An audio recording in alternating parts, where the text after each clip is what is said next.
Hi, everyone. My name is Ashlyn Hilliard, and I am a cult intervention specialist. And I am very honored to be speaking with Pat Ryan here today on International Cult Awareness Day. We're going to be talking about the impacts that the Jonestown Massacre had on the field at large, and also what Pat's personal experience was when he experienced hearing the news for the first time about Jonestown and what had happened. Pat Ryan is a cult intervention specialist. He's been working with families for over 30 years, doing interventions all over the world. Just a reminder for those of you who may not know a little bit about International Cult Awareness Day.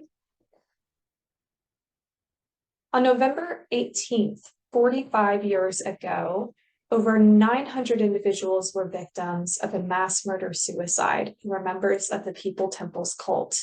And this event is commonly known as the Jonestown Massacre. This has been described as one of the largest mass deaths in American history. We want to be sensitive as to not exploit those affected by this tragedy. This day, International Cult Awareness Day, is meant to bring about awareness to the harms that some have experienced in cultic systems. As we reflect on the 45th anniversary of Jonestown, we have three distinct goals of the day. One of those is to remember, of course, the victims of the tragedies that occurred, that have occurred in cults, not only with what has happened with Jonestown, but many, many additional tragedies that have happened in other cultic groups. Secondly, we want to spread awareness of those harmed by cults.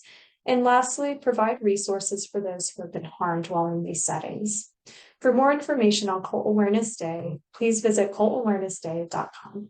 First time we actually did a Cult Awareness Day was in 1998 in Chicago, and we had Patricia Ryan, Congressman Ryan's daughter, come and speak about her experience. So the idea is we have been going on for 20 more years, but in terms of this formal setting up a site, yep, about a year.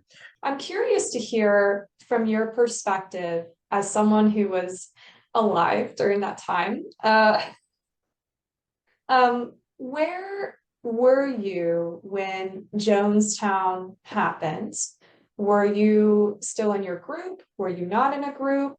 And how did it affect you when you heard what had occurred at Jonestown?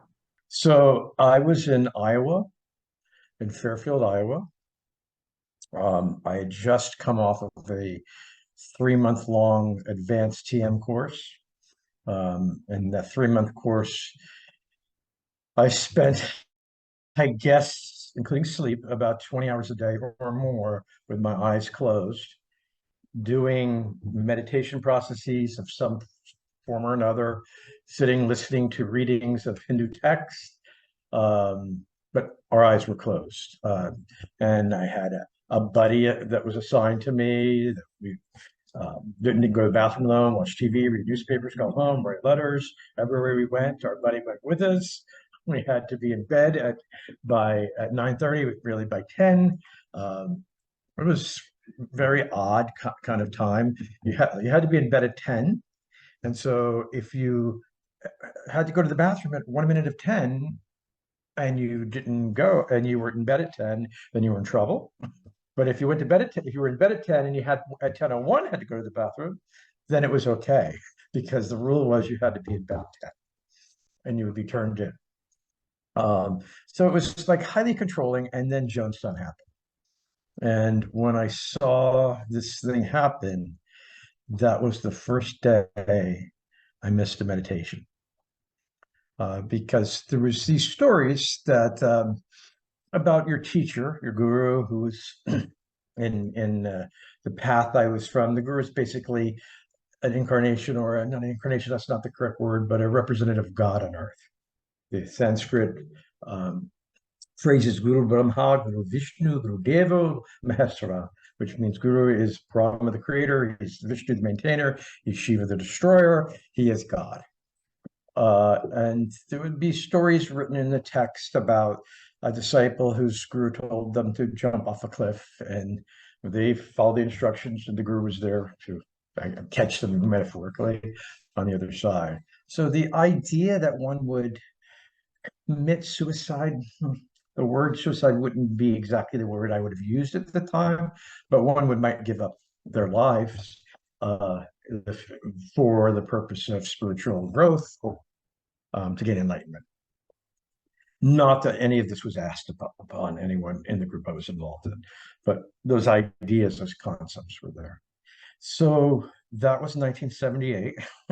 um, I missed my first meditation, and then it was either Christmas or Easter break. I think it was Christmas. I went to New York City.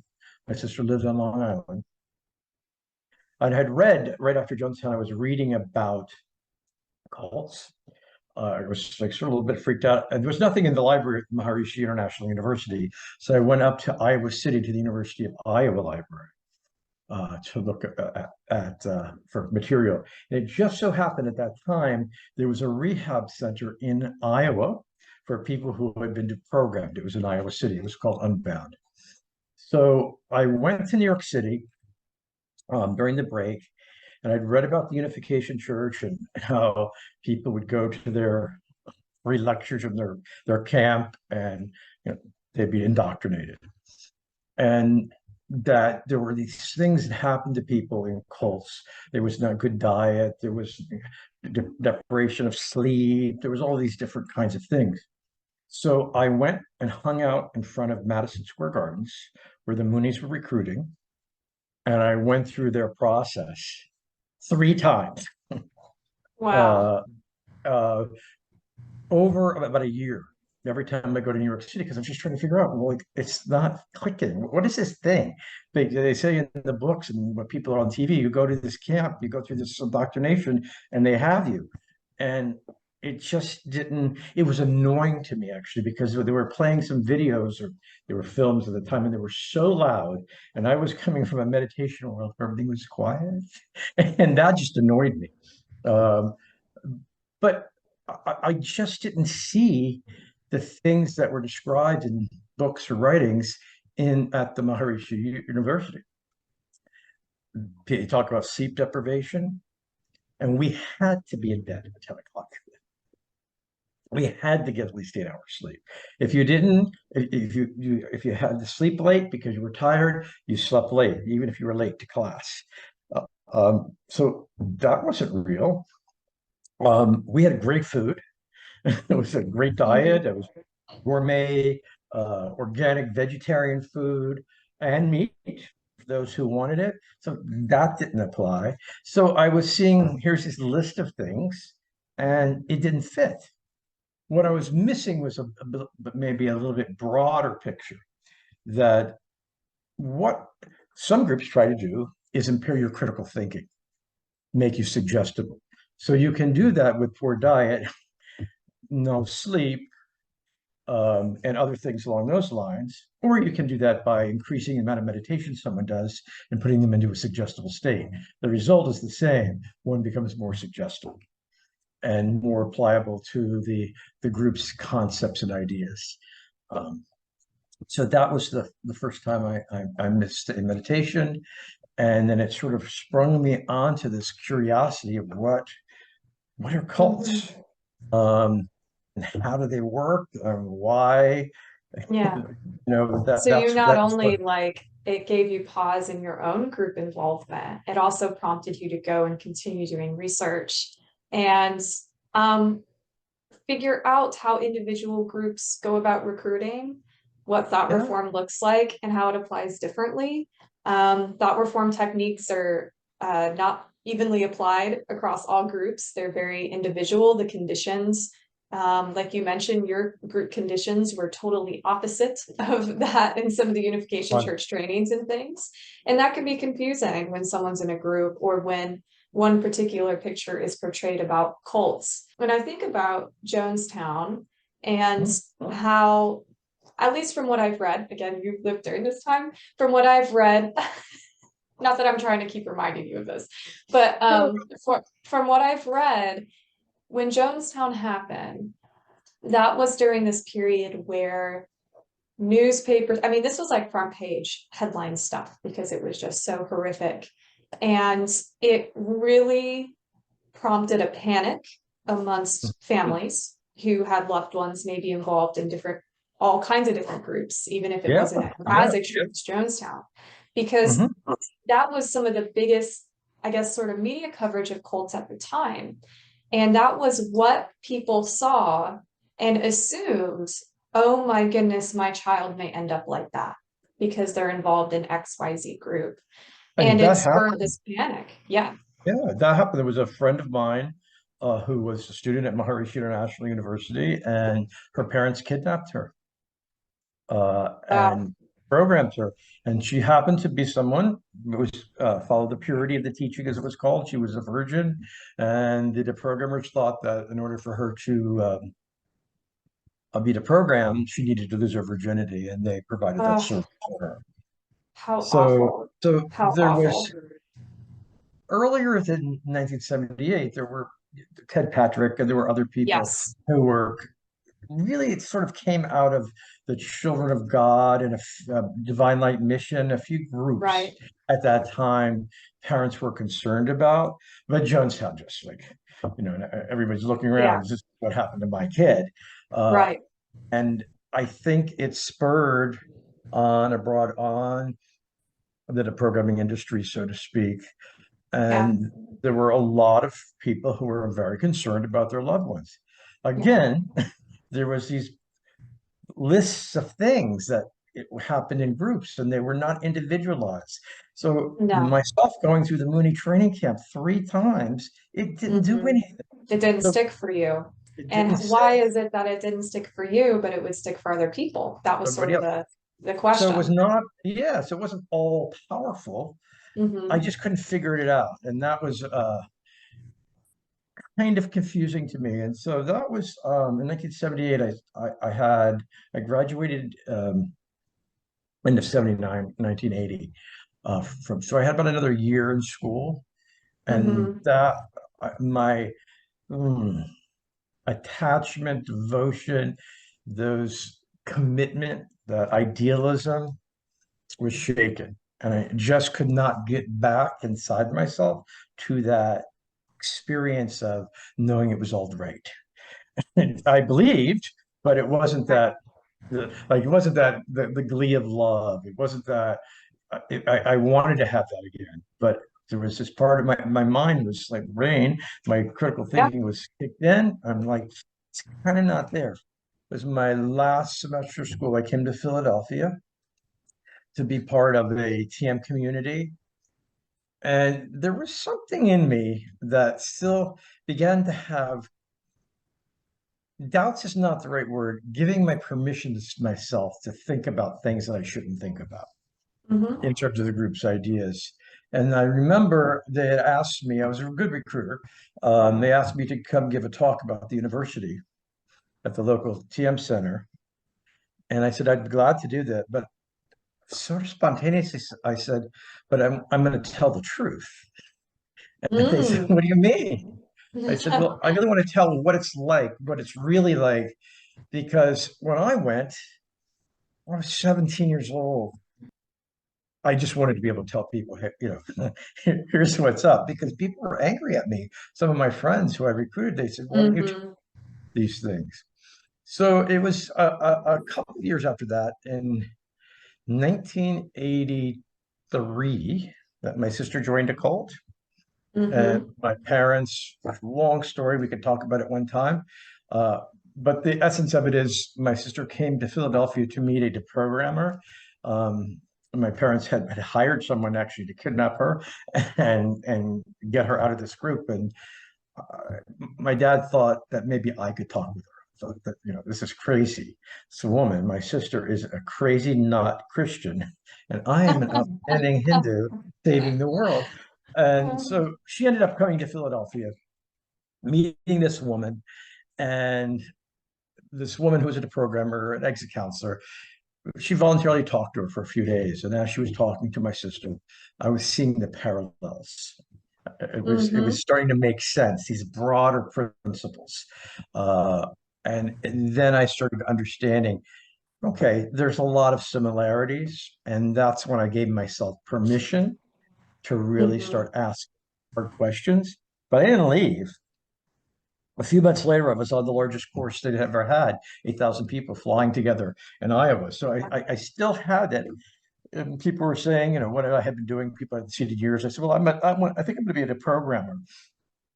Again, people have Mm-hmm. cults. I mean, not still putting it together, but Mm-hmm. then it finally just like came together.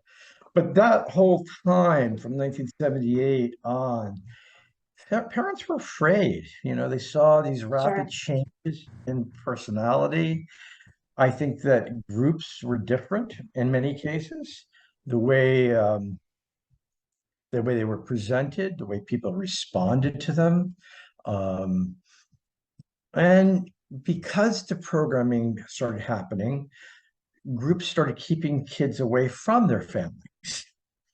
Right, So out of there was like response, right. this part of And the then when thing. families would hire a programmer, it would fulfill everything that the group told them would Stay. happen. We're your only trusted community. You can't trust your parents because they're sending someone in to kidnap you. It sort of That's right. started this cycle. And so groups started acting in preparation for the For depression. programmers. Yeah. Yeah. And so I think that this cycle happened. That's not to say that some groups didn't try to keep families away from their loved ones, but I've interviewed many people that were in the Unification Church, many that they went home and saw their parents. They had relationships with their parents. They weren't isolated from their parents Right. because their parents just didn't know or care, or it just didn't jive with them, that or they Mhm. didn't have the right to interfere with their kids' lives, or they didn't have they were in an economic situation, or they didn't have the resources. So Johnny's off and he's doing his weird thing again, and that was it. It wasn't the same. So those sort of strict categories that were being presented convinced families that these were Mhm. bad things. So I remember I started doing intervention work, and one of my early interventions was a woman who's part of the Cult Awareness Network on the board, and her son had a crystal in his bedroom, and she wanted me to come and deprogram him. Oh A crystal in his no. bedroom.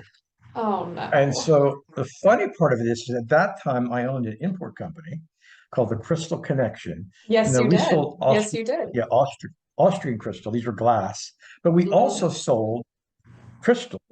And I Yep. had a little misnomer, a little disclaimer on the back that these don't really do anything. But it was that time. And I'm thinking, this is crazy. And she insisted that, myself and another person come to Rhode Island and talk to their loved one. Wow. Um, and I just thought, this is nuts. So the programming began to happen. And I forgot what year it was. I went to a Cult Awareness Network conference, and there was the programmers meeting. And I had done an intervention. I'd got my sister out of the group. So I went to this meeting, Mm. and I think probably 50, 60 people. They're all the Wow. programmers. Wow. And And now how there many were, of us do intervention work? yeah, Literally. five. I mean, these are people who did all kinds of groups. Certainly, Yeah, there's lots of people who do intervention work. Maybe they were in Nexium and they helped somebody out of Nexium. sure. Okay, but so there's a lot of that. But people who are sort of generalists, who've worked Hmm. with from political groups to sex Now, when you say trafficking. deprogramming, were all of these people okay with kidnapping, or are these people on different ends of the deprogramming spectrum as to what they were willing to do or not do? They were polarized. There was a few people that Hmm. were anti kidnapping. They didn't think it was necessary, and they advocated for something they call exit counseling. To Okay. a great extent, it was the same thing as the programming, except someone was not held against their will. Right. It was come in, It was You're still in a cult. involuntary. So it was rather confrontational, even if their people were not being held against their will. Right, right. And so exit It's counseling we're goes, coming in here to prove you wrong, prove yeah. that you, yeah. So exit counseling, to a great extent, was geared toward stimulating critical thinking. The programming also tried to stimulate critical thinking, but I think that the ideas behind it more related to this concept of snapping. That's, Johnny's Yes. walking down the street, everything's fine. He runs into the Hare Krishnas and he snapped, and now he's has this emotional connection, and now he needs to. Hmm. You need to unsnap him by using emotional confrontation, things like that. And a number of the deprogrammers came out of Synanon. Right. Um, they had come out of groups that were very high confrontation. Yep. That was the style. And Yeah. I think what sealed the deal for me, so to speak, that there was a problem was I was working on an intervention with a young woman who was part of the straight edge movement. I don't know if you've heard of straight edge. I haven't heard of straight edge. No. Straight edge was in the 80s, and it was a kind of music. Bands like 108 Shelter, um, and the idea was these people didn't use drugs, they weren't having sex, they were like clean, but they were in this hardcore music kind of scene and often skateboarders kind of culture. Oh, they were like the alt crowd. Yeah. So the straight edge kids, this young woman was gotten recruited into Christians in that way. Mm. And we went down to talk to her, and we brought with us a young woman who had been deprogrammed from the Christians. So as we're Wow. talking to her, um, it was in Annapolis, Maryland. This woman who had been deprogrammed, she pulled us aside. She said, the things that you're saying are not what I was told. Mm. I was told, I mean, my parents kidnapped me. And when they kidnapped me, this guy came into the room in a kilt and he started screaming at the top of his lungs, uh, Wow. intercourse with me, Krishna, intercourse with me. That's, I'm using that word. Wow. The other word, for a half hour. And she said, I must have been so brainwashed that I had to do this. And I'm like, wow, people are justifying these behaviors that happen to them. Uh, Mm. but my parents didn't know any better. They were worried about their kids. And there were families who used the programming as a method of controlling their children's lives. Both were true. Absolutely. Absolutely. Regardless, so abusive.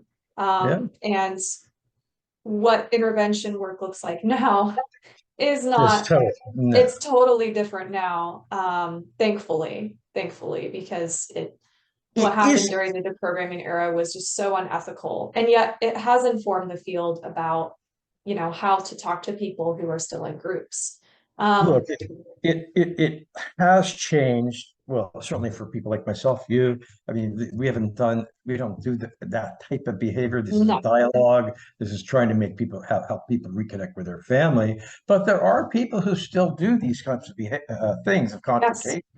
yes, Um, so here's what a cult is. This is what your group is. You're in a cult. right. And is for me, if someone's in a cult or not, it doesn't make a difference. The word is meaningless. Is someone being controlled in some way? Are their choices being taken away? That's what's important. Um, so I think that we've moved from a model of very strict models of this is what a cult is, this is what mind control is. Mhm. They're not totally accurate. And then what we try to do is figure out what Right. models or concepts might relate to someone, which ones apply to that person. And we can pull from all kinds of models, from Lifted to Singer to Cialdini to models from force of control across the Yep. board, social behavior. You can choose little pieces to show someone this is how manipulation takes place. And you can give someone the skill set so that they can make the decision themselves. Because the Right. classic thing when deprogramming was and the person would admit they were in a cult and they were deprogrammed. Right. So that's the last thing I would ever ask somebody, Oh my goodness. I know. I know, right? Um, Thank you for sharing how Jonestown not only impacted you while you were still in a group, but how it prompted you to get involved with what we would later describe as intervention work and yeah. has led you on this path. I mean, and I often wonder your story is just one of many, I'm sure. It's like when we talk about 9/11, right? For my Yeah. generation, where it's like you remember where you were when you saw the footage, what was going on, how did people in your family respond? And Jonestown, although it was a horrific and tragic event, really was this major catalyst to not only how families reacted to people in group, but it also was a catalyst for, okay, how do professionals respond to people in groups? And in the beginning, that response was very is sad, in my opinion, in what was done and horrible. And yet, look at where it's ended up today. It's interesting. People of your generation, were not born when Jonestown happened, don't even know about it. And so that's why we Right. really emphasize this Cult Awareness Day. And this year we have the list of, I think, mass suicides back into the, I don't know, 70 BC or before that. These types of things have happened throughout history. It's not new. Um, but getting people aware of these events, that you can be Hmm. taken on a path, um, and get caught up in the emotion and the ideology of different groups or ideas or leaders. Right. I think that that's important. But we now, when we talk about Jonestown in an intervention, people don't even know what it is. And Yeah. so, Yeah. so we want to honor those people that's lives were taken, because most not voluntarily committed suicide, they were killed. And if we look at just going on in Africa right now, I think the number as of recently is well over 400 It's people well over starved themselves to 400. death. Yeah. Right. So And it's it still doesn't. going on today. This stuff, it is certainly not that far removed from what is happening currently, Yeah. unfortunately. So if we can bring attention to the fact that harm can happen, Right. these are the exceptions, not the rule. Most people in groups, these things don't happen to, but they can. And so, what are the things to look out for? And I think looking at these broader principles is really important. The last thing I want to talk about is when President Reagan's wife started the Just Say No, a program Mm, about drugs. So they had people come into high schools and tell people, just say no to drugs, and here's what happens when you take these particular drugs. Drug usage actually increased when that happened in the yeah. schools, because everyone seemed to have known somebody who took acid or they smoked pot, and they didn't jump off buildings. So Right. these people claiming those things, they lost credibility. Yeah. And so I think that that's why we really strive not to create these extremes, even though we've been talking today about extremes. We Sure. we want to talk about these larger principles. I think that's why talking about things like internal experiences that bind people, ways that you can impair people's critical thinking. It provides a set of a basket of knowledge, so to speak, that people can take through their lives. And Right. my sister, who was a school teacher for many years, um, began using cult ideas, concepts in her social psychology class, and Hmm. she, those as examples, but they weren't so specific. They were larger principles. And Yeah. even to this day, some of her students will contact her and say, when you taught me that, I almost got recruited in a group because she saw big principles. When you get real Yes. specific, cults do this, then it Right. doesn't change for many people. Right. And it's a lot of what we do in intervention work through storytelling. We don't draw the conclusions for them.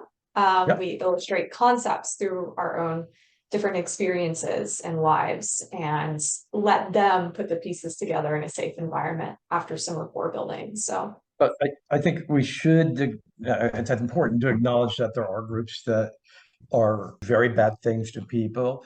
There are children who are born in groups that don't right, have the choices.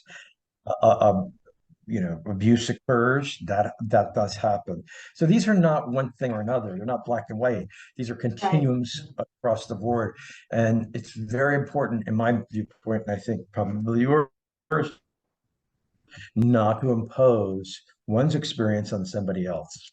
right, right.